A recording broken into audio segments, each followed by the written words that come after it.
He had the suit, the boarding pass, the contract that fed thousands of airline meals. But when Garrett Monroe stepped up to the gate, they didn't see a CEO. They saw a problem. Until one call shifted everything. This isn't a story about rage. It's about quiet dignity, earned respect, and what happens when the world finally looks up. A moment at Gate 47 that revealed the truth hiding in plain sight. Watch what unfolds when power doesn't shout, it stands still. The early morning energy at Logan International Airport buzzed with routine urgency. Coffee cups in one hand, boarding passes in the other.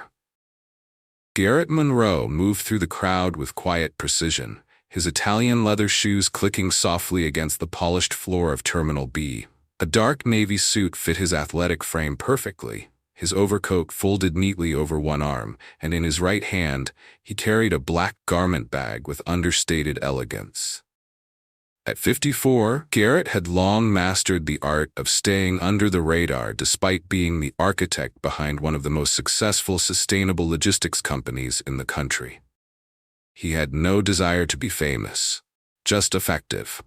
And right now, his only focus was catching Flight 183 to Seattle, where he was set to deliver the keynote at the West Coast Environmental Logistics Forum. A keynote that would anchor a $62 million partnership deal with Amerisky's Airlines. He arrived at Gate 47 15 minutes before boarding, first-class boarding pass in hand, calm and unhurried. The gate area was still light on traffic. A few suited travelers hunched over phones. A mother juggled her toddler. Nothing out of place. Until he stepped forward. "Excuse me, sir," the gate agent said, raising her hand as Garrett extended his pass. Her tone didn't match the smile on her face. He paused, hand still outstretched. "Yes?" "This lane is for first-class boarding only," she said firmly. "I know," Garrett replied evenly, his voice smooth and polite. "I'm in seat 1A. She took the boarding pass with visible hesitation. The name was there, Garrett Monroe, printed clearly. But something in her face shifted. A flicker. Doubt. Then came the words, "Can I see some ID, please?" Garrett's jaw barely twitched. Of course. He reached into his wallet and handed over his license, unsure whether to be annoyed or unsurprised. She examined it for longer than necessary, then called over a second agent. They whispered, glancing at him like he'd triggered a silent alarm. Behind him, a few other passengers started noticing. He could feel it. The tension, the sidelong glances, the air thickened with unspoken questions. "Is there a problem?" he asked quietly. "We're just confirming something," the second agent said. "Please step aside for a moment." And that was how it started. Garrett stood calmly off to the side, arms crossed loosely, posture relaxed but alert. He'd been here before, not this exact moment, but the pattern was all too familiar. A few raised eyebrows, a sudden delay, a whisper into a radio. Nothing explicit, just doubt, just the slow erosion of benefit of the doubt. Behind him, the murmur started. "Did something happen?" a young man muttered to his friend. "Is he a security risk?" A woman near the window asked under her breath. Garrett said nothing. He didn't flinch, but he did pull out his phone and tap one number. "Cass, it's me. I need you to flag the Evergreen Logistics contract file. Amerisky's." "Yeah, just be ready, something's brewing." No emotion, no drama, just preparation. Minutes ticked by. A uniformed airport security officer arrived. No greeting, just a subtle posture of containment. Garrett was now officially the issue. All because someone couldn't believe a black man in a tailored suit belonged in the first-class line. And Garrett knew this wasn't about a boarding pass. It never had been. Garrett Monroe's quiet dignity wasn't something he picked up from corporate mentors or weekend leadership seminars. It was forged somewhere far less glamorous, behind a grocery store in East St. Louis, where he spent most of his teenage weekends loading produce boxes with his grandfather, Charles "Pop" Monroe. "Always lift with your legs, boy," Pop used to say, his voice gravelly but kind, his calloused hand steady as stone. "But lead with your eyes. People trust you when you look 'em in the face." Garrett had learned more about business in those loading docks than any MBA program ever taught him. He learned how to spot overripe fruit, how to keep inventory when money was tight, and how to earn respect not through titles, but through consistency. Pop Monroe was the kind of man who knew the value of a firm handshake and a promise kept, and Garrett soaked up every lesson like dry earth drinks rain. By the time he was 18, Garrett had a job sweeping floors at a regional shipping center. At 22, he was working the night shift in a warehouse while finishing his logistics degree at Southern Illinois University. While his friends chased finance gigs or talked about moving to Chicago, Garrett was obsessing over pallet stacking systems and last-mile delivery bottlenecks. He wasn't flashy.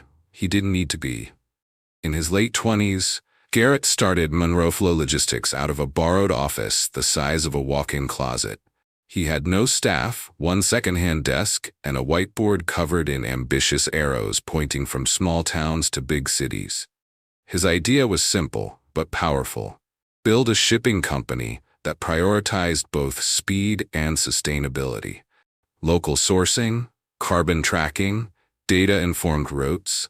People told him it was too niche, that legacy companies had already cornered the market, that no one cared where a shipment came from, as long as it arrived. But Garrett wasn't listening to them.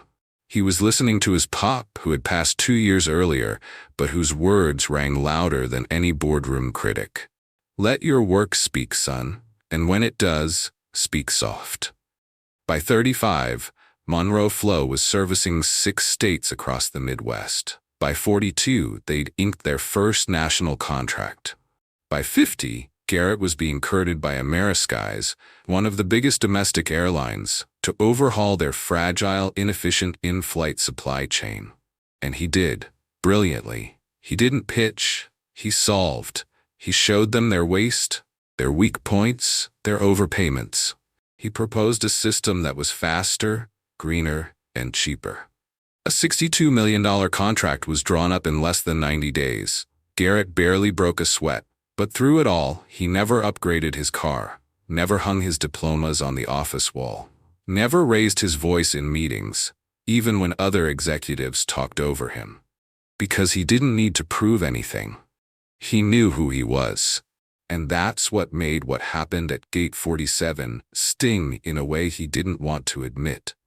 Because no matter how many zeros were in the contract, no matter how many flights carried his company's food trays, no matter how clean his suit or calm his voice, there were still moments, ugly, humiliating moments, when the world didn't see Garrett Monroe CEO. They just saw a black man standing where someone thought he didn't belong. 12 floors above the gate, in a glass-wrapped executive suite overlooking the tarmac, Natalie Voss, Vice President of Strategic Partnerships at Ameriskies, was sipping a lukewarm espresso and reviewing a slide deck on her tablet. It was supposed to be a slow morning before the West Coast rollout, until her phone buzzed. Twice. Then again. Then a call. It was Elena, her assistant, breathless. Nat, we have a situation. Garrett Monroe is being held at Gate 47. Natalie froze. What do you mean held? They flagged his boarding pass. Someone at the desk asked for ID, called security, and he's not on the plane yet. Natalie didn't ask for more. She was already standing, heels clicking across the tile as she grabbed her blazer and stormed toward the elevator. Put me through to legal. And flag internal ops. If this gets out, she didn't finish the sentence. She didn't need to. Across the country, Dan Kim, head of sustainability and product for Ameriskies, was halfway through a tofu salad in the San Francisco office when his phone lit up with a single Slack message from Maggie, Garrett's assistant. Your team just flagged the man behind your new food program as a boarding concern. Want to explain that? Dan dropped his fork. Back at JFK, the monitor above Gate 47 had changed from boarding to delayed. No explanation offered. Just a flicker in the system that didn't match the growing discomfort on the ground. Callie, a junior publicist who'd been prepping a press release on Amerisky's new Fresh Flight campaign, the one that was set to highlight Garrett as a face of innovation and inclusion, was now texting her supervisor in a panic. Do we scrap the video launch or hold it? No one had an answer, because everyone was watching the same slow-motion PR disaster unfold in real time. Meanwhile, Garrett still hadn't moved. He stood calmly near a tall window, arms at his sides, watching the sun pour over the wing of the aircraft he wasn't allowed to board. No phone in hand now. No argument. Just stillness. That stillness was deafening. A few feet away, Elliot, the gate supervisor who'd been radioed down from terminal ops, was sweating through his collar. The look on his face said everything. He just realized the iceberg was a lot bigger than it looked. He says his name is Garrett Monroe, Elliot said into the radio. The same one that just signed the food distribution contract? There was silence on the other end of the line. Then, oh God, get Natalie down there. Now. Natalie Voss arrived at the gate like a storm in designer heels. She didn't yell, she didn't even raise her voice. She didn't need to. One look at Garrett, standing there silently, and she knew. She knew the optics, the cost, the potential headlines. But more than that, softly approaching him. I'm so sorry. May I speak with you privately? Garrett nodded once. They stepped to the side, just out of earshot of the murmuring crowd. Whatever happened here, she said, will be addressed. Personally, immediately. Garrett's voice was calm as always. I'm not here to punish anyone, Miss Voss, but I am curious how a man with a first-class boarding pass and a $62 million contract still gets flagged as a flight risk. Natalie swallowed. You shouldn't have been. There's no excuse, but I promise. Garrett held up a hand. I'm not interested in promises. I'm interested in what you'll do the next time this happens to someone who can't call your office. That, more than any headline, any lawsuit, any viral tweet, was what made the blood drain from Natalie's face, because she knew he was right. And worse, she knew he wasn't angry. He was disappointed. By the time Garrett and Natalie stepped back toward the gate, the atmosphere had shifted. The murmurs had grown. Several passengers were openly recording on their phones, pretending to scroll while holding their cameras steady. An elderly couple in business class whispered to each other as they watched, confusion blooming across their faces.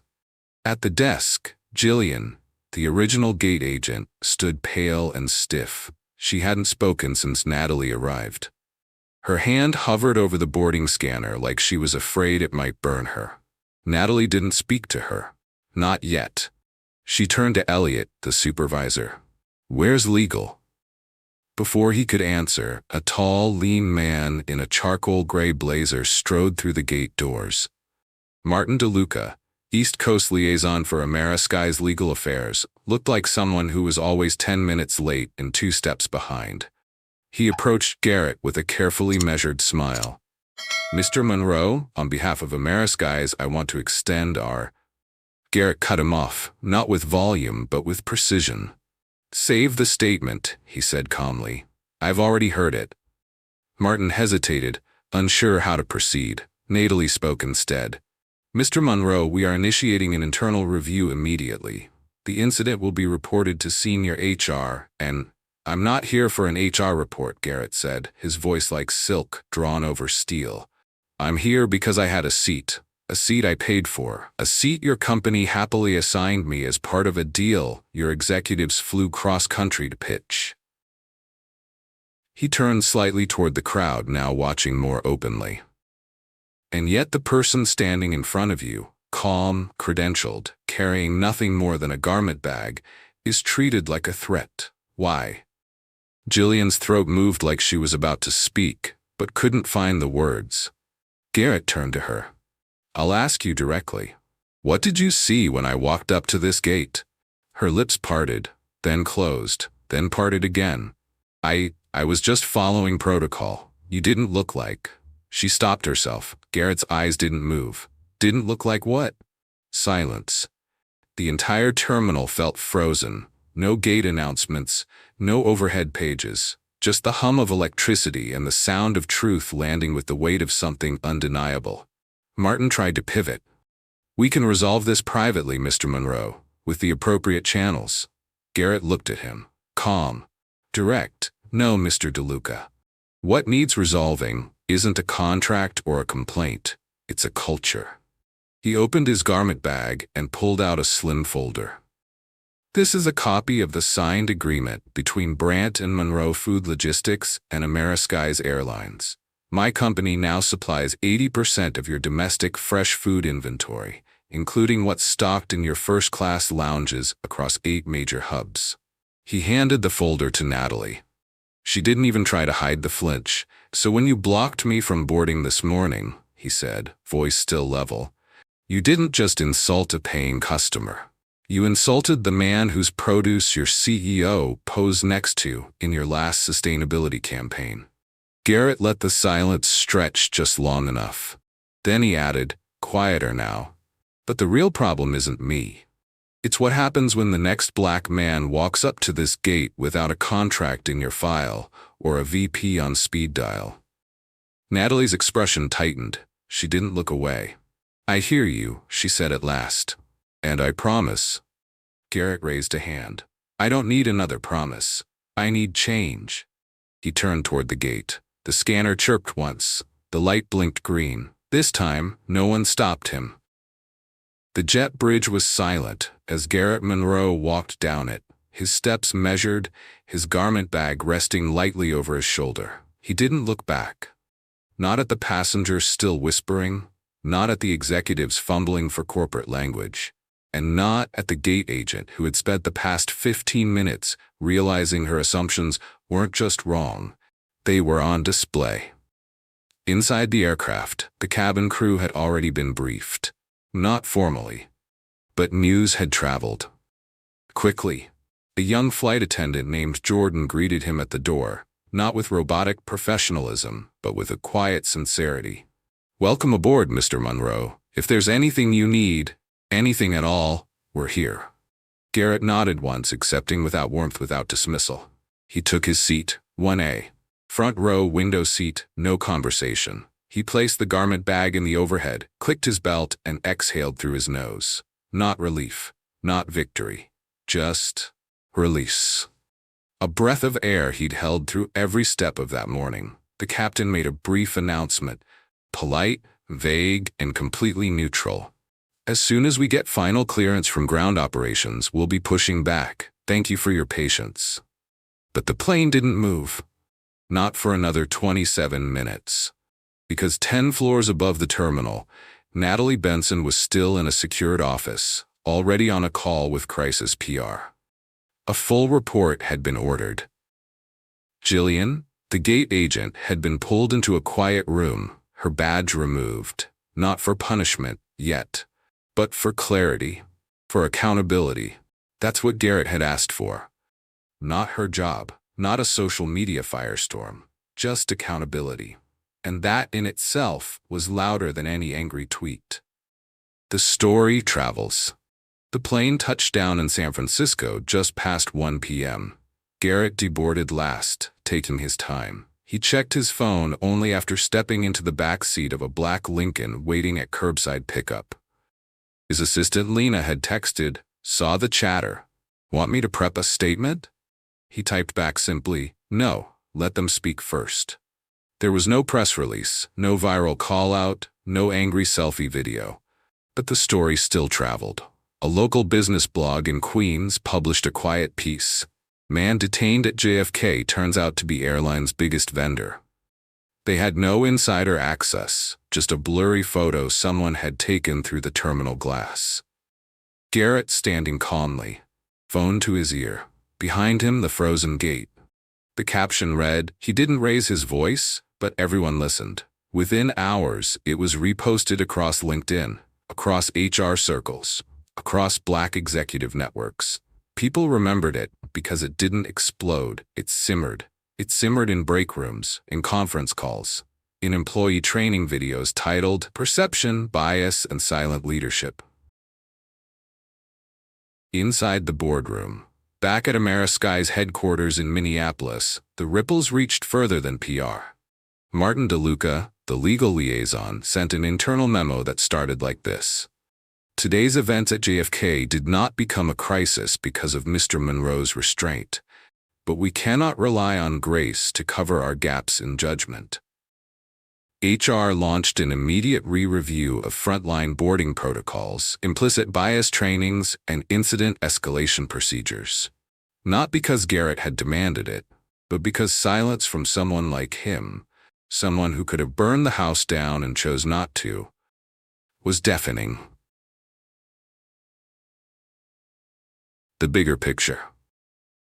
Back in Ohio, in a small community north of Dayton, Eunice Monroe, retired school teacher and Garrett's mother, clicked through her Facebook feed. She paused when she saw the article. Her son, standing quietly in a pressed navy suit. She sipped her tea, smiled, and said softly to the empty kitchen, "That's my boy. That's how your daddy taught you." Later that day, at the Western Food Sustainability Summit, Garrett delivered his keynote as scheduled. He didn't mention the incident. Not directly. But toward the end, after laying out innovations in packaging systems and sustainable cold chain delivery, he paused.